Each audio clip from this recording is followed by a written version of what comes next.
মেজো খোকা কি বলে আগে দেখো, তারপর আমি দিচ্ছি মালটাকে। হবে আর এসআইআর এ যত বাধা দাও, ভোটার তালিকা বেরোবে। ফার্স্ট রাউন্ডে ব্রেকফাস্টে চলে গেছে 58 লাখ, এখনো লাঞ্চ হয়নি।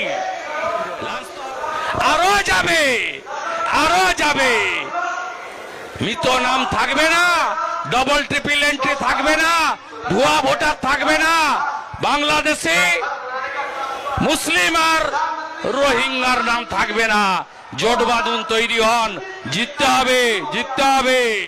ঘুষপেটিয়া, বাংলাদেশি, রোহিঙ্গা, ওদের নিয়ে তো তোরা তো সব রাজ্য তো দখল করে নিয়েছিস। তার কারণ হচ্ছে কি, অমিত শাহ স্বরাষ্ট্রমন্ত্রীর যে পুলিশ বিএসএফ বড় চুদিয়ে সব, তারা তো বর্ডারের কোলে রয়েছে। সাল মমতা ব্যানার্জির পুলিশ কি বর্ডারের কোলে আছে? সাল উল্টোওয়ালা ভ্যাট বকছিস, পাগলা হয়ে গেছিস। ডাক্তার ফাক্তার দেখা, যখন ঝেড়া পাচ্ছিস সেটা উল্টোপাল্টা বলছিস। যত মানে উল্টোপাল্টা বকবি তত মানে চেয়ারগুলো ফাঁকা যাবে। চেয়ার তোর বলছে না, তুই মানে যত সুন্দরী নায়িকা আনিস আর যত অগ্নিমিত্রা পালের মতো হেঁড়ে হেঁড়ে হেঁড়ে হেঁড়ে ধেঁড়ে ধেঁড়ে মালা আনিস, তোর কোনো কাজ হবে না। যতই মানে তুই অগ্নিমিত্রা পালকে মানে তুই ন্যান্ড করে নাচাই না কেন, কোনো কাজ নেই বাবা। মেজো খোকা, তোকে বারবার বলছি তুই চুপ কর, তোর অবস্থা খুব খারাপ আছে।